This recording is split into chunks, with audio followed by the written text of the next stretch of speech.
Creativity is an addiction. Your mind is constantly creating things. It has to. That's what it was designed to do. But there's so much of our inner self and outer self that just don't understand each other. It's like, nah, I'm not dealing with you. Okay, if you're not going to deal with me, I'm not showing up. And then the struggle begins. Unplug, because we will always say yes to creativity, totally uncut, because we all make mistakes. So turn it into a tool. This is Arroe Unplugged. Woo, it's been a while. You've been in one of those situations where something comes to you in the middle of the night by way of a dream, a thought, and it's like, whoo, wow, where'd that come from? I thought I had all that put away. I thought I had that handled, silenced.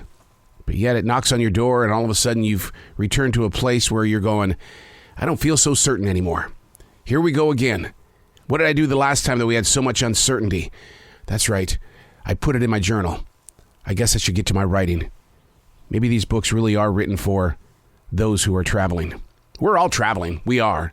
This has been one hell of a journey. And one day I'd love to see some sort of T-shirt or something like that with a gigantic emblem on it that says, we have been the travelers. What do you want to know? We've taken notes.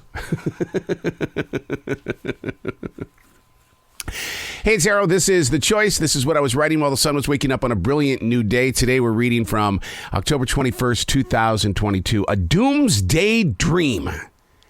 I had one. When I was a child, I had a lot of doomsday dreams. It's been a very long time since I have shaken myself awake because something didn't feel right or it felt too real, and I thought, oh my God, this is it.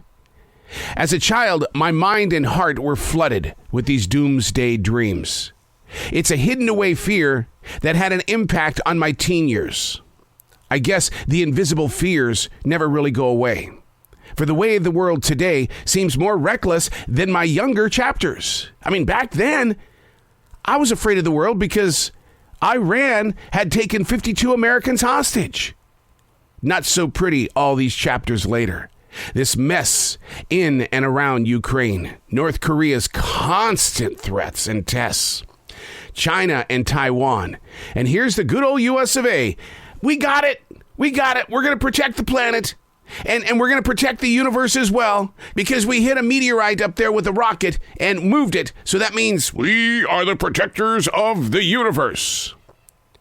In the dream, I was listening to a radio station for its information and how it was coming to them and how they were trying to make sure that they got the news straight.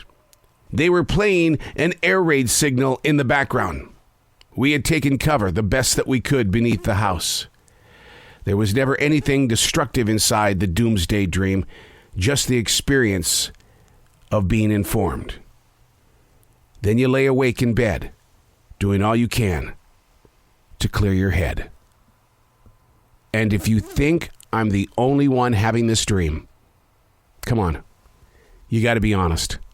One of my very good friends is currently in Ukraine. He's a journalist, Joe Lindsley. We've created a podcast.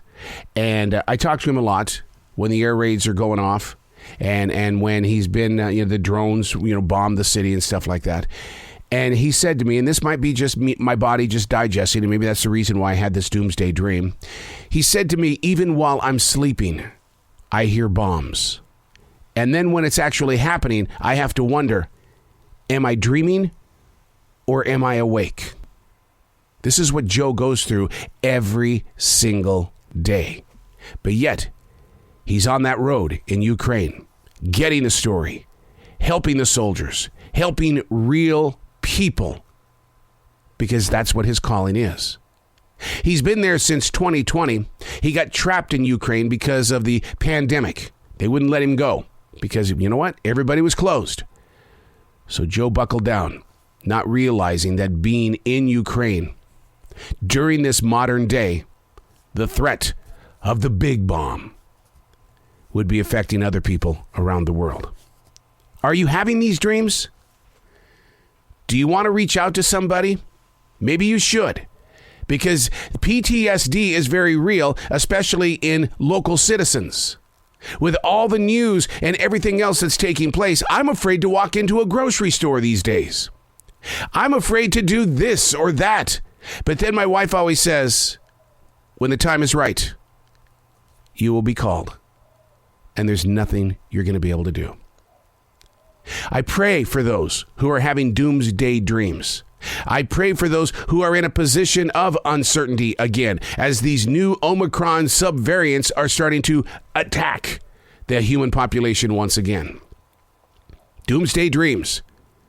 Accept it, but I want you to write about it. Get it on paper. Get it out of your system and get it somewhere where maybe you can learn something from it. Maybe you're being prepared. I'm Arroe, and that's what I was writing while the sun was waking up on a brilliant new day.